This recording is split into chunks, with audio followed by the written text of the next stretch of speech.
Segan Lane and Louisiana Highway 3246. What's happening? Sick of driving around, y'all. You know what? This business is full of some damn driving around. And, I'm in Baton Rouge, which is about an hour and 15 from New Orleans.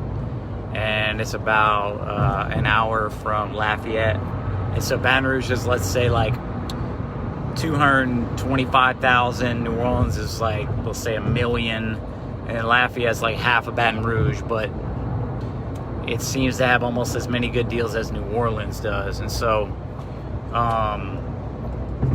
it's conflicting because you find deals and you're like, man, it's $200. I'm gonna go drive an hour away. But then you end up just driving all day. And even if you're making $500 a day, which is amazing, you get into a situation at some point where $500 a day gets old, and you want your chill back. You want whatever your old life was, where you weren't driving all over the damn place. And so you got to figure out how at some point to make this happen, because if you're making $500 a day, that use the right lane to take exit 1,000 a day, that gets old. No matter what level you get to, it will get old. So what I did last year, which I haven't had this year, is I had a runner. So that's the easiest, most obvious option. You just pay people to go get your phones for you. Mentally, it can be a little bit painful. Take the exit. $20 to go get your stuff for you. So let's say you're gonna make 100. You're giving them 20, and it's like, okay, I'm still making 80, but that person's getting paid 20% of the profit. It feels bad, a little bit. But at the end of the day, you can just resume doing what you were doing, which is looking for more deals, maybe building something online, building a second income. Use the right 2 lanes to keep right onto doing this. Frontage Road towards Segan Lane.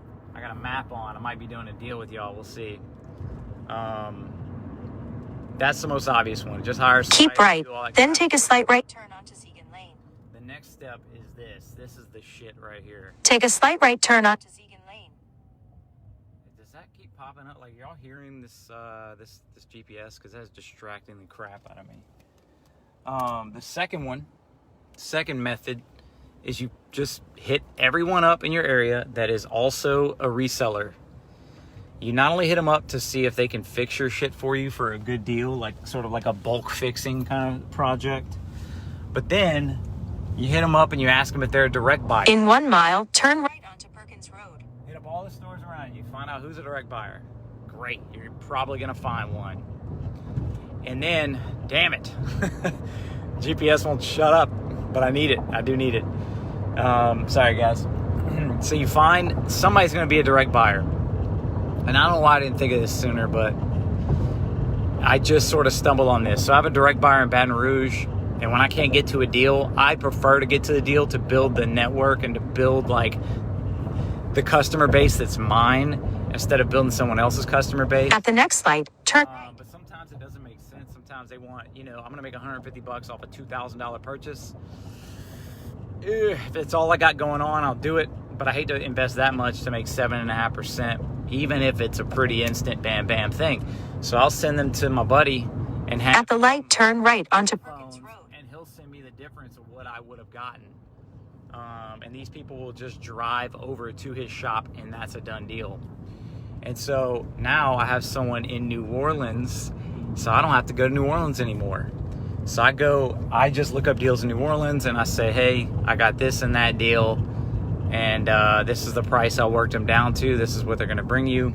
He charges me $20, but to not have to drive that extra hour to save $20, or that extra literally 2.5 hours of drive. Turn left onto Meadow Park Avenue, then turn right onto Meadowmere Drive. It's a game changer, y'all. It's a huge, huge game changer. So let me see if I can turn this. That was killing me. All right, I'm back. So you're getting a direct buyer, and now this is where this gets crazy. Is I'm trying to find one in Lafayette. I hadn't found one in Lafayette, but if I do, I'll have 3 cities where I have direct buyers. I don't have to even leave my front porch. And with all these mask things that I'm not paying attention to, and all these fights that I'm gonna have to get into just to raw dog oxygen, I'm not going to want to leave the house as much. So I'm setting this up to where your boy doesn't have to leave the house at all. But do you stop there? No, you don't. I know that Memphis is a really good area. I know that probably Detroit's a really good area. There's probably another 20 cities I could think of off the top of my head that are probably very likely to be very good areas. So what do I have to do at that point?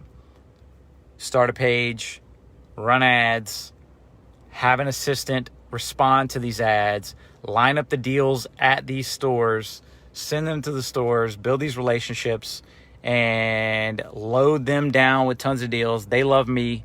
They pay me. I don't go anywhere. And life is just so much better that way. So, truth is, I like getting out the house. I do like meeting with people. But there's a lot of times where you're going to find deals that you're just going to miss out on because you can't get to them in time. And they're so good that someone's going to buy them no matter how far out they are. Someone's going to drive their happy ass to go get it. Because there's always going to be a me. There's probably always going to be a you in the area that is doing something similar. And you got to find a way to, close that thing lickety split. And you have to get good at the networking aspect of it. So that's how you do it. Let me know if you use these tactics. Let me know if you need some help. And I'll talk you through it. Later, guys.